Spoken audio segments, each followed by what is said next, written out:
Welcome back to the Hammer Time Rackets podcast. I'm Peter Cipriano, your host. With me today is James Mail, former world champion and all-time legend of the game. Welcome, James. Welcome, Peter. Good to see you, my friend. Good to be seeing you. So we had corresponded a bit via email, and before I get into my questions, the first email I had sent you referenced a letter I sent to you when I was 8 or 9 years old, after seeing you play for the first time at New York. I think it was in a doubles world championship.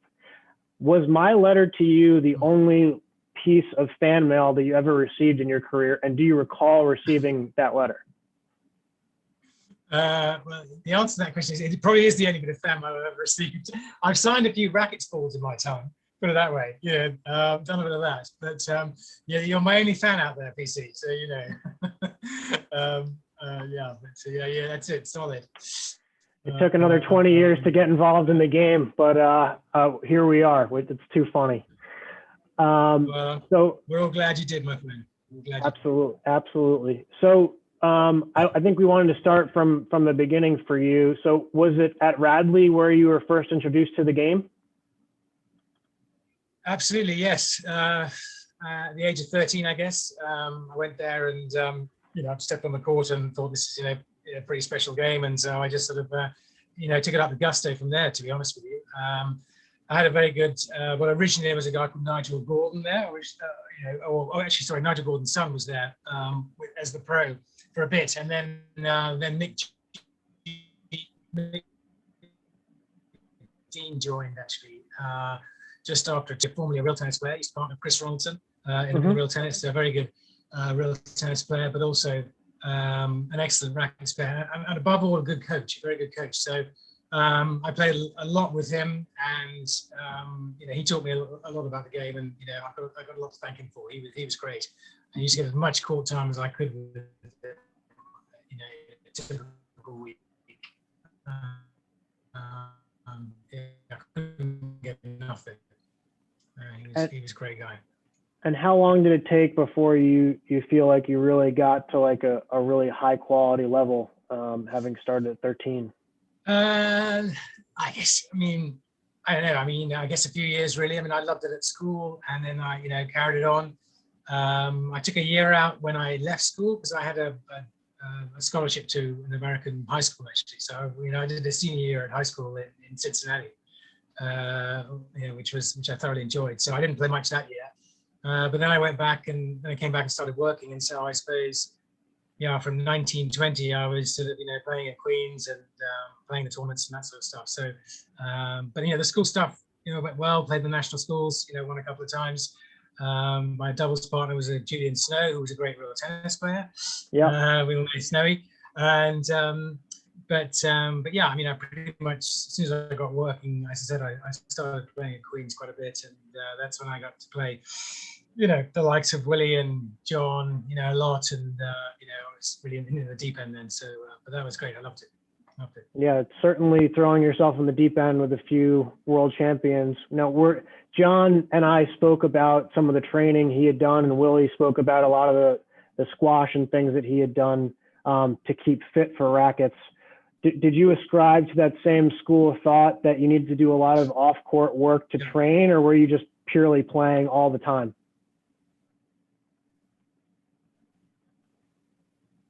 No, I wasn't. No, I know Willie was a great proponent of playing all the time. I know the squash kitchen. Yes, I had the same mentality as one or two others.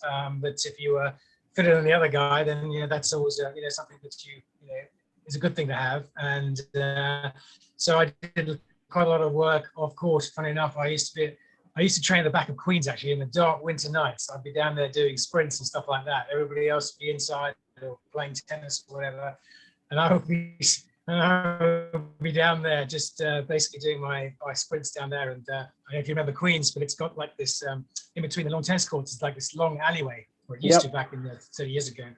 They separated the courts anyway. So I used to run up and down, not the whole distance, but some of it, etc., and just work a little routine around that, etc. It was kind of just my way of getting out and doing it. And so I did that.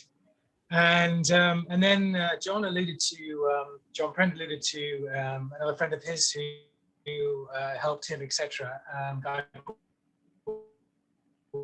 Boydie, and he actually was also in my camp when John stopped playing seriously. He used to train boxers years and years ago, and he was just sort of, a good man having your corner. And we used to go to a gym, series of routines, no ball, no racket, nothing like that, but just and that was great. And then subsequently, mid-90s, hooked up with a girl called Mary Mackay, who everybody knows who she is. She started at Queen's in '96, and I was probably her first client, I think, and that was a game changer for me because she brought a lot of stuff into it that I didn't know about, just stuff about diet and all those sort of things, which sort of even back in the mid '90s weren't sort of everyone wasn't sort of eating as well as they could be, put it that way. And she taught me a lot about that. And she was great on the fitness side too, absolutely fantastic. And she didn't take any prisoners either. She was very disciplined about what she wanted you to do. And I definitely got my head down early when I had a session with her the following day, I can tell you that much. I knew it was going to be painful. Yeah. But it was great. And it worked both ways. I think I think I was good for her, and she was good for me. And sort of we fed off each other, if you like. She was brilliant. She really was, and she's still training hard. And I still see her from time to time. So which is great. Cool. One of the things, obviously, that you're famous for is the two-handed playing style, and basically being fully ambidextrous on the court. So I was wondering, do you go through everyday life as a fully ambidextrous person? Are you lefty? Are you righty? And where the heck did that style come from? I don't know where it really came from, actually, to be honest with you. I think I'm pretty mixed, really. I mean, I do some things with the left and some things with the right. It's sort of, I don't necessarily do, two different things well with either hand. So I'm not necessarily just completely ambidextrous. And sort of, it's just that I, can just use my left and right equally is the honest answer. It really is. But to me, it was, when I was a kid, I was playing tennis all the time, lawn tennis. I mean, I did that seriously before I was playing rackets at the same time, but I played junior tennis up until I was 18, and tried to compete with all the guys. And then, most of my competitors were all turning pro around 18. And so that was kind of the end for me in terms of being able to compete with them. They were all pretty good in that department. But no, I love my tennis. I love my tennis as well. It's great, and I enjoyed doing that. But I think, as I said, I used to hit a ball against the wall with two hands, and to me, that's like playing with one hand. It really was. It was just so natural. I didn't think of it twice. I just, hit one side with two hands and just turn around, hit the same, and hit the backhand with two hands. It's the same thing. So I didn't change the grip or anything. It's just the way it was. That is amazing. To me, it's not like. You were keeping the top hand the same on the forehand as on the backhand? So my right hand is on the top, both sides. Yeah. Got it. But if you're a typical lefty, obviously you'd be the other way around. But I didn't do that. I just literally the grip didn't change. My hand position didn't change either side. And honestly, for me, it was like playing single handed. It really was. I just didn't know any different to me. It wasn't like someone trying to change me. I just it worked for me, and obviously, I just carried on doing it. So, and I still do it. Yeah, it definitely works for you. In tennis, do you serve righty or lefty, or does it depend on the I serve right-handed at tennis, and sort of toyed with trying to develop a left-handed serve out wide would be nice, but I haven't quite got the control on it yet. But just right-handed. And in real tennis, were you serving righty, or were you serving a lefty railroad, or what? Well, I was trying to serve lefty, because it's so much more advantageous if you can. But I probably wasn't as strong as I could have been with my railroad, really. I didn't trust it enough to use it as much as I should have done, put it that way. So it's probably. But if I was playing a competitive match, I'd still stick with the lefty rather than switch to right or whatever. But I didn't serve too many of them because I couldn't serve well enough. Neil Smith talks about your ability to straighten the ball as being one of the huge advantages of that playing style. And having watched video, I mean, I can't remember that well from when I was a kid, but having watched video of you guys playing on YouTube, you know, it looks like you had the ability to sort of come around the ball, straighten it down the walls, flick it across court from an angle, which no person with one hand would have the ability to do. Yeah. What, you know, that's obviously a huge advantage. Do you think that there were any other specific advantages or disadvantages to playing in that way? Well, I guess if you got two hands, you can generate quite a lot of power. So I think that's definitely one bonus.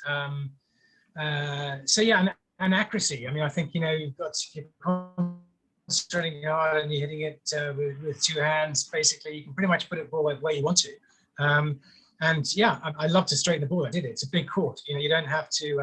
You don't have to win the point when you hit four walls. Just ideally hit one, and occasionally a bit of sidewalk. But to me, it was just nothing better than straightening the ball. I just love doing it, and I just think it's the best shot in rackets. But because there's not much the guy can do about it except post it back at the sidewall if he can get there. Yeah. So it's to me, hitting it low and straight was most of my most of my plan, put it that way. Pretty good plan for the singles. And now in doubles, you obviously played with John Pren a lot, and I assume you played the right wall with John. Was your playing the right wall the actually preferred wall, or was it just that John was good on the backhand and you could play either side equally well?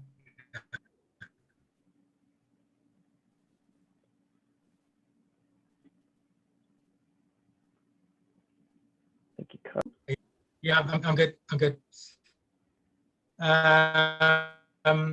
So yeah, so the right hand side for me was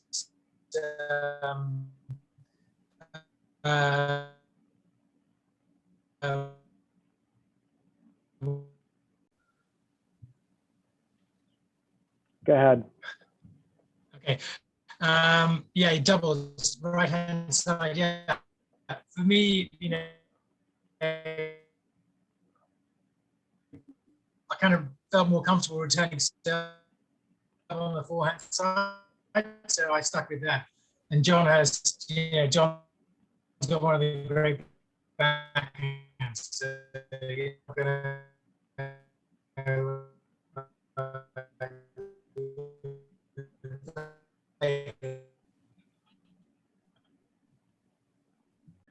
All right, we're going to try this again. Sorry, audience, for the technical difficulties.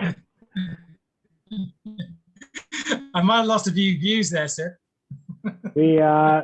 Luckily we're not streaming this live, so we have a captive audience here, James. Good. Okay, so you got that. Did you get the bit about the doubles? You got that? We did, yes. Okay, so we will move on to speaking about your experiences as a world champion and your rivalries. So obviously, having been coached by Neil Smith, who I presume was one of your biggest, if not your biggest rival for most of your career as a world champion, he's spoken extremely highly of your abilities as a competitor and as a player. He said that his personal best match that he ever played was against you in Philadelphia in the '93 championship, where I think he won in Philly and then you turn around and beat him to win 6-5. Yep. I'm interested to know when you felt, and then obviously the other person that I play with a lot is Jonathan Larkin, and your epic comeback against him after losing 4-1 at Philly to then come back 4-love in Queens is still spoken about by a lot of people in the game. When did you feel like you were at the peak of your powers as a rackets player? I'd say probably between about 88 and 92. So, I mean, I won the title against Willie in 92. As you know, John vacated the title then. And then I had a good run, sort of, winning a few tournaments and that sort of stuff. So I kept the challengers at bay until I played Neil in 93. But yeah, it's funny. I mean, I think there are probably 3 matches that I can remember that stand out in my mind as much more detailed memories than some of the others I've played in over 30 years, obviously. And one of those was a British Open final against Neil in 1991, where I lost the first game 15-12 to him. And then things changed all of a sudden. And I tell you, I don't know, went into this sort of Zen-like sort of way of thinking about stuff. And I basically just, I know they say, you're in the zone and that sort of stuff, but it really was a consciously different feeling in the second game onwards to the first game. And it's just weird. I can't really describe it, but basically, the sort of, you were very calm about things, and the match just sort of seemed to turn my way a bit, and then it steamrolled, and it got better and better and better and better. And basically, there were 4 straight games of reasonably no numbers, and it was just one of those days where everything fell into place, put it that way. It was pretty unique, pretty special. I suppose it's as close as you can get to sort of in a way a perfect match, but it's tough to explain if you weren't there in the moment, I suppose. But that was firstly one of them, and then Neil had a great match against me again, as you say.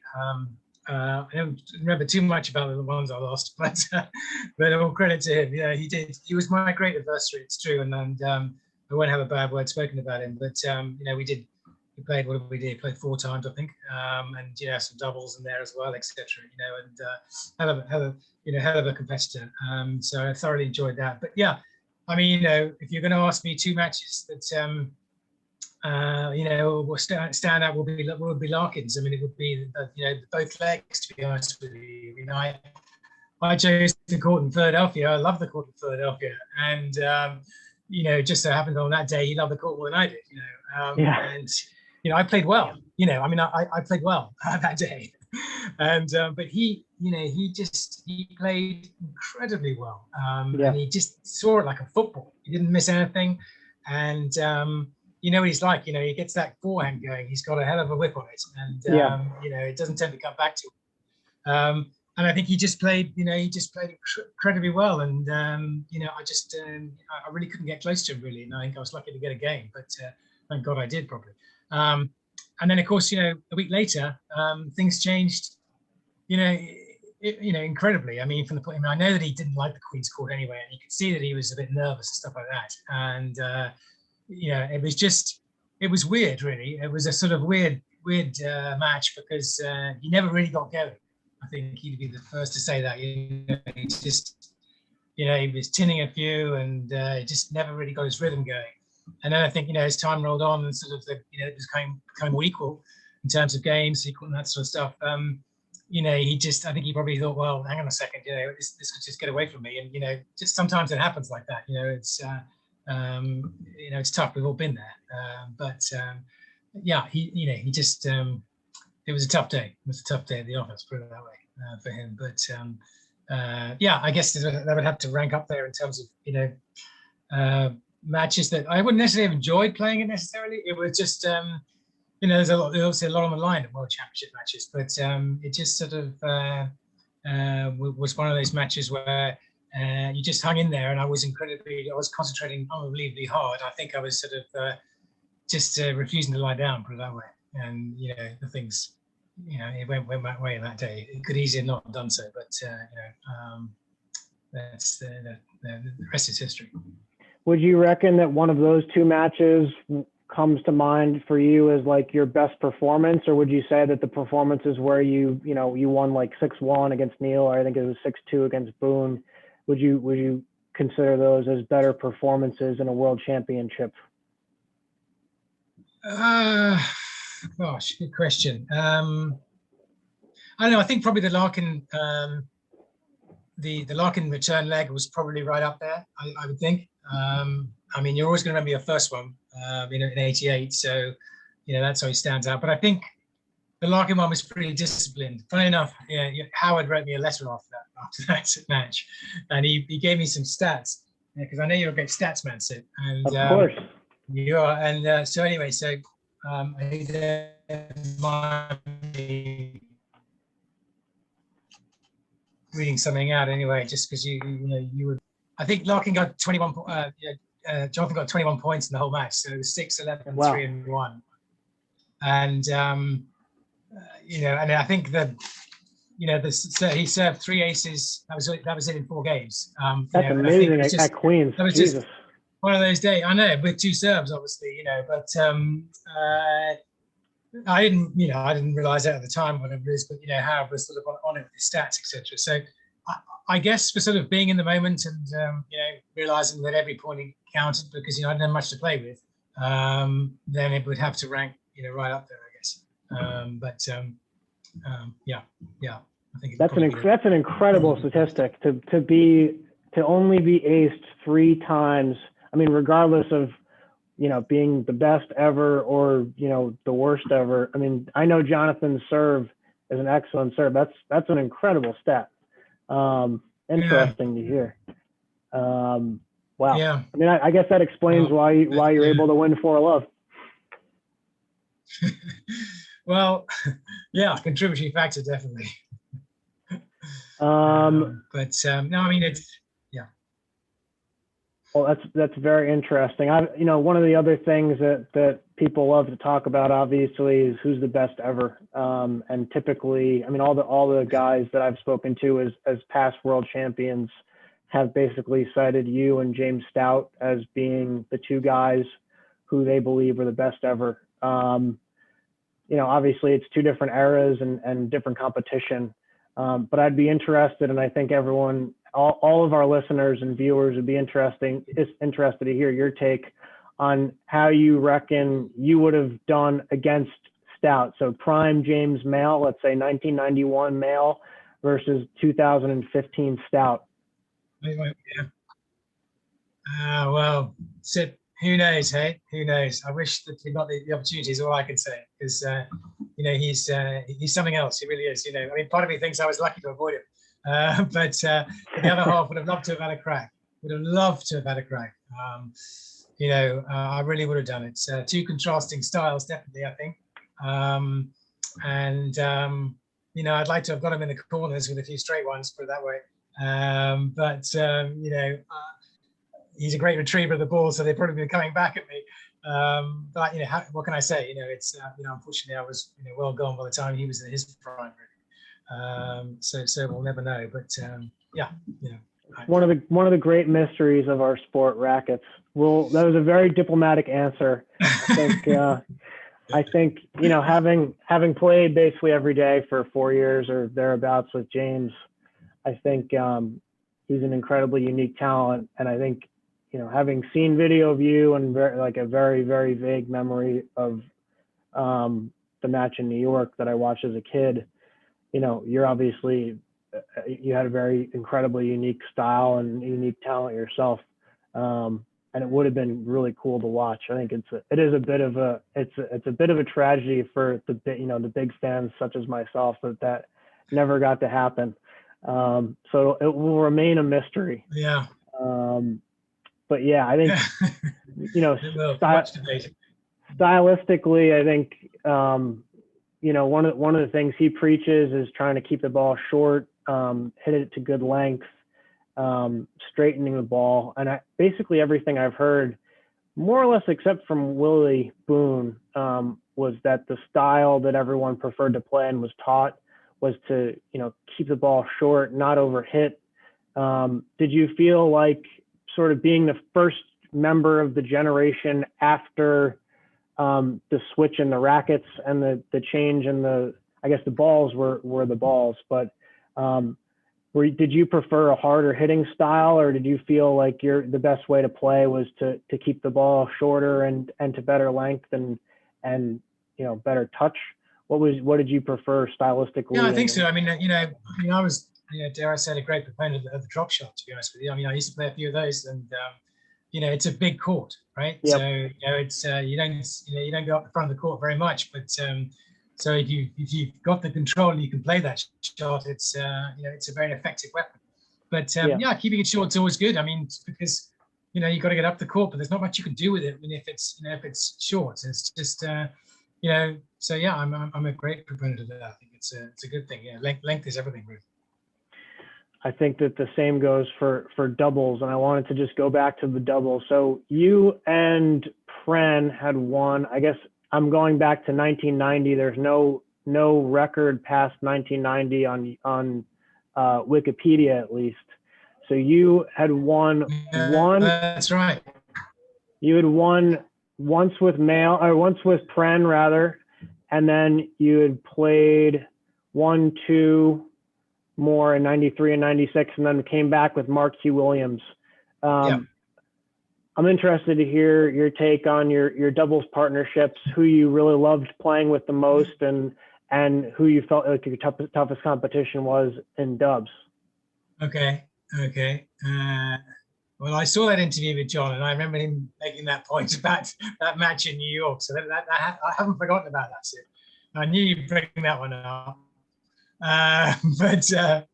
No, I mean, to be honest with you, I was very lucky because John asked me to play when I was probably, I don't know, 20, 21, some of that maybe. And I think his partnership with Charlie Hugh was finishing, and he said, "How about it?" And I was absolutely, thrilled because he was the best player around the time. And some of my fondest memories of playing rackets doubles, particularly, would have been my early battles with Boone and Crawley. I mean, I know Willie alluded to Randall Crawley. Yep. Obviously no longer with us, sadly. And they were fantastic because they were two very different characters. I mean, Randall was he was a fantastic athlete, and but he liked to he liked to have a good time too. And Willie was just really like a bull in a china shop. And but we probably had 5 or 6 fantastic, great games with those two. So they were my early adversaries, I'd say. And then obviously Shannon and Neil were around for a good proportion of my time. With John, we played them in the first inaugural World Championship, which was 1990, which is up at Manchester and Queens.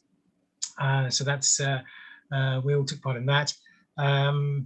And then after that, I guess Guy Barker and Ali Robinson, I caught them for a bit. Willie Boone played a bit with Tim Cockcroft too. But probably and then I would say probably Hazel and Smith were probably the two, and Crawley and Boone were the two that I remember best.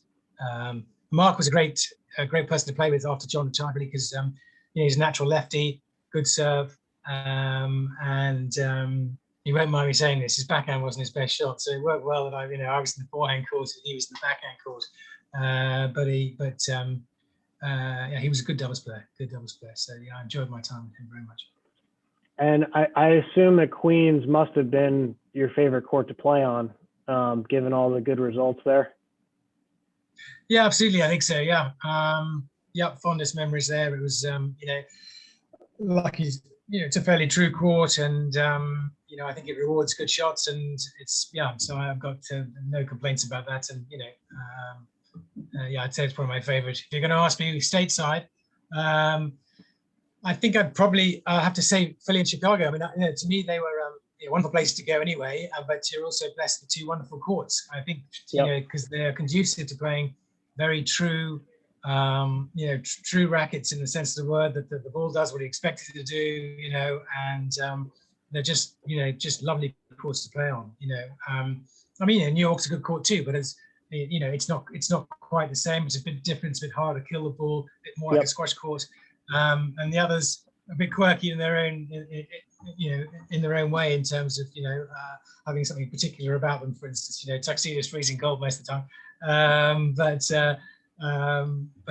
they're all unique. But I would say that I enjoy playing on Chicago and Philly the most. Yeah, I would say tuxedo. Actually, you'd be interested to hear. For whatever reason, the court has totally changed in the last 4 or 5 years since they added the squash courts onto the back side of the club, and it's not. Okay. I mean, I'm sure you recall how the ball sort of kicks inwards to the body, and if you get a good serve going, it just rolls out. I mean, it's actually no longer the case to the left side. So I think as a player who's playing the gold rackets every year and has had success, I'm lucky that Guy Devereaux is a little bit older now, and that the left-hand return of serve is a heck of a lot easier than it used to be, because dealing with his big lefty serve to that backhand was not a fun prospect. Yeah, I should be probably a bit quicker than So I said.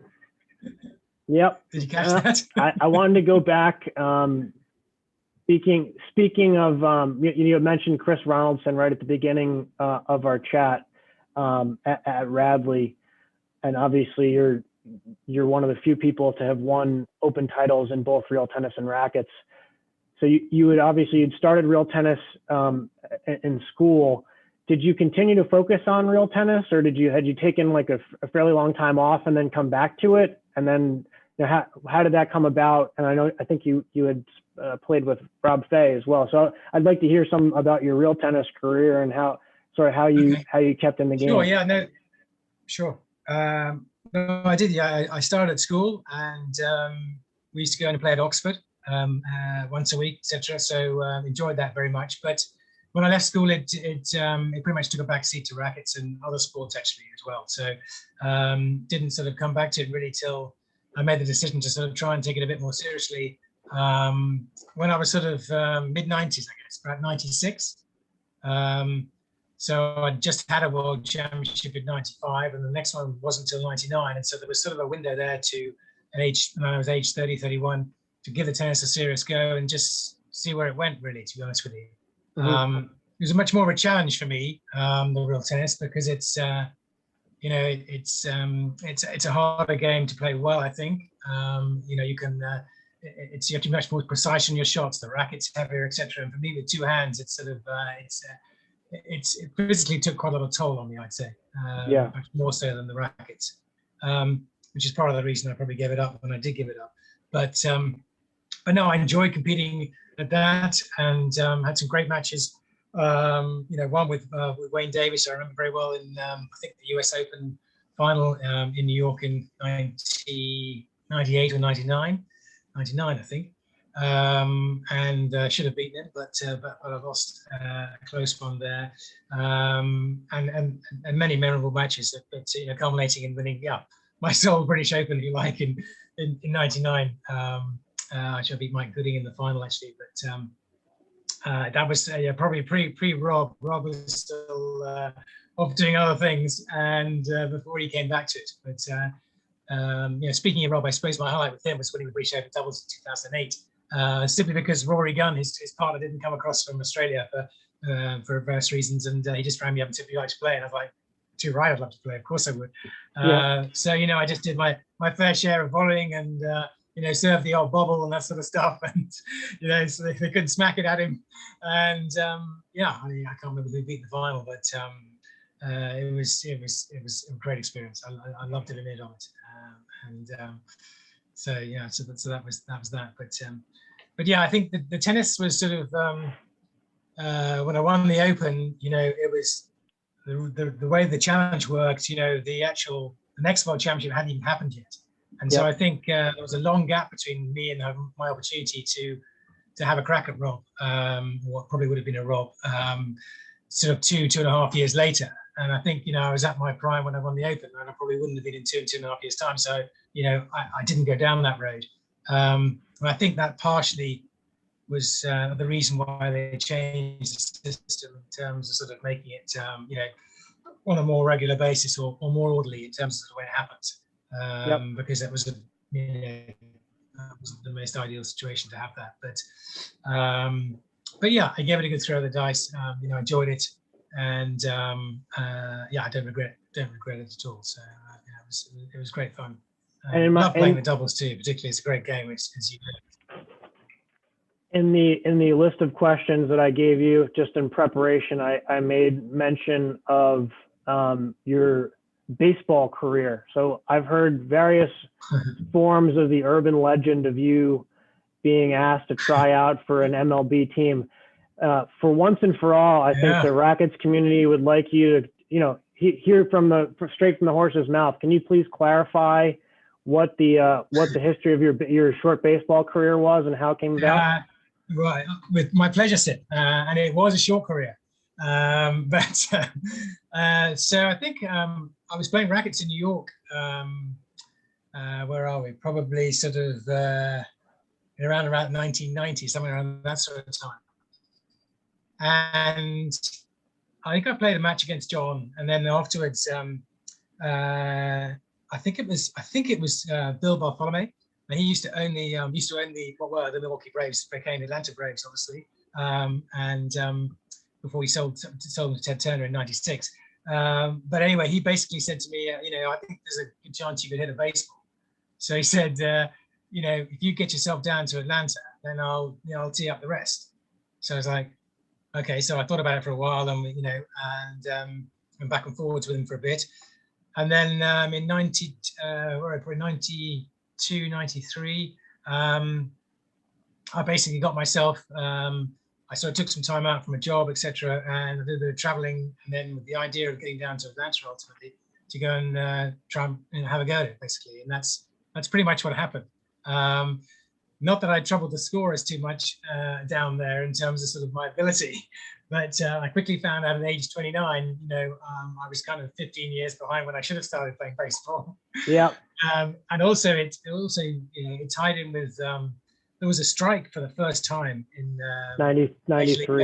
Yeah. 93. So 93, 94. So I was doubly up against it, if you like. So what did I end up playing? Probably equivalent of double A if I was lucky, and a little bit below that to start with. And it was, I loved it, but it wasn't going anywhere, unfortunately. And then, I say with the whole strike thing, it was kind of like, okay, see you later. I mean, pitchers win games, as they say. I didn't have enough time to get used to everything they were pitching at me, as well. As I think that was a pretty big factor, to be honest with you, Sip. It was, it's a tough one. You don't, if you've grown up with it, it's, once they've got you, they've got you. I think that was the problem. Like, if I didn't pick it, I was struggling. Anyway, but so that's kind of the long and the short of it. It's very interesting. I played baseball up through college, and to hear that just to even try to conceive, and I played all the time growing up, all the way through high school, to even try to conceive of someone having never played baseball, having to go into a training camp or whatever it was at age 29 and trying to even give it a shot is like mind blowing. So it's pretty impressive that you had the balls to do it, even and to even give it a shot in the first place. But it must have been pretty fun. I gotta say. I mean, it's a totally different. Yeah, absolutely. But I think they just they were when we were in the field, it was always a case of where they hit the English guy, basically. So my arm wasn't strong enough for left field or right field, put it that way. So I was quite keen on shortstop most of the time, but there were others putting their hand up for that one. But anyway, but there we go. And to bring it to your golf career, so I had heard another urban legend that you had, I guess, at some point had some sort of record for the most holes of golf played in a single day. Yeah. Can you clarify what that was and where that came from? That's actually true. I do hold the world record for the most golf holes played in a day, actually. So 3 for the friends of mine. The record was 16 rounds, which is where we are, 290 holes, 288 holes, and that had been done in 1991. And so we were in 1997. I had 2 of the original 4 who were up for it, and then we got me and one other. And we basically went to Iceland, obviously with the daylight over there. So we had 24-hour daylight. We started at like 5 o'clock on Sunday evening. We finished at just before 5 o'clock on Monday evening. And we played 17 rounds, which is 306 holes in the foursomes format. So we had the 4 of us, and we played that format. So we got sponsored by TaylorMade. And so they gave us 18 putters, and so we'd use them. We'd have put one on the green each time, and then the other pair would carry a putter, 2 clubs each, and round we went. And I think it was great. It was a great experience, and we did it, I suppose. So that was pretty cool. I think the highlights were probably lapping a few people. There were a few people out there playing on Monday, and they just kind of let us through. And I said, "Yeah, don't worry, we won't be holding you up." So so that was quite fun. And they also had the Arctic Open right around the same time we were there, actually. So one of our guys who's a seriously good golfer just had a go playing in that, and beforehand, etc. So we made a bit of a trip of it, which was good. Yeah, we raised a bit of money for charity.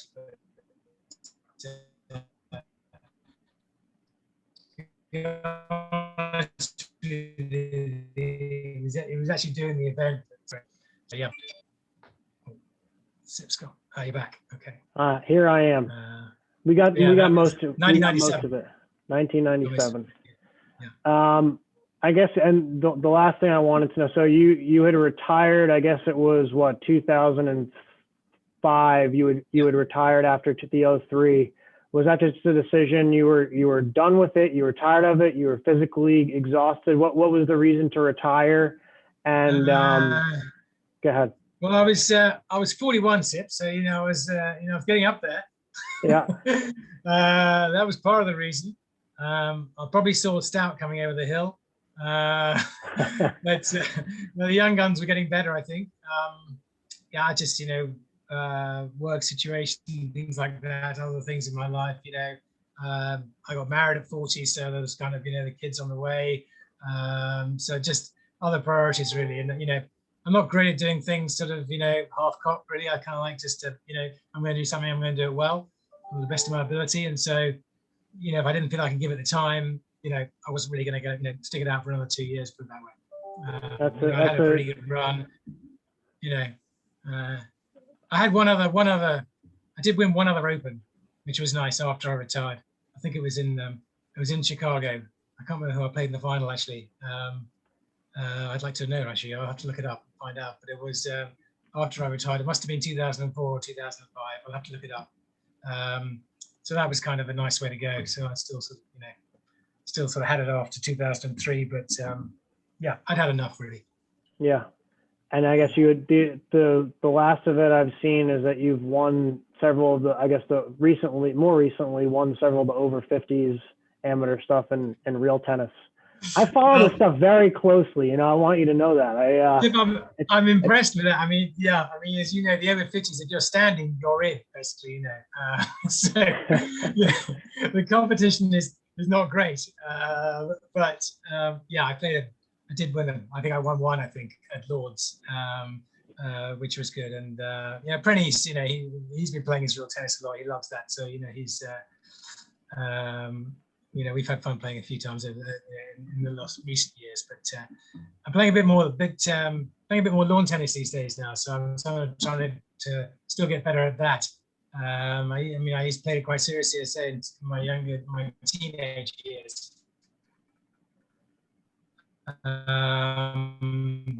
But still feel like I'm getting a little bit better at that, and keeping me busy as well. So. Very good. Can you hear me, Sip? I can hear you now. Yeah. Okay. I think that basically concludes it for today. James, I really, really appreciate you taking the time to do this. It was really interesting, and I'm glad we got to clarify a couple of those things that were urban legends in the game of rackets. Obviously, having such a great amount of success in the game and widely being considered as one of the best, if not the best, one of the top 2 greatest players of all time. I think we're very privileged as a community to be able to hear your thoughts and experiences on the game. So I want to say thank you again, and hopefully whenever the world reopens, I'll be able to meet you in person on or outside of a rackets court.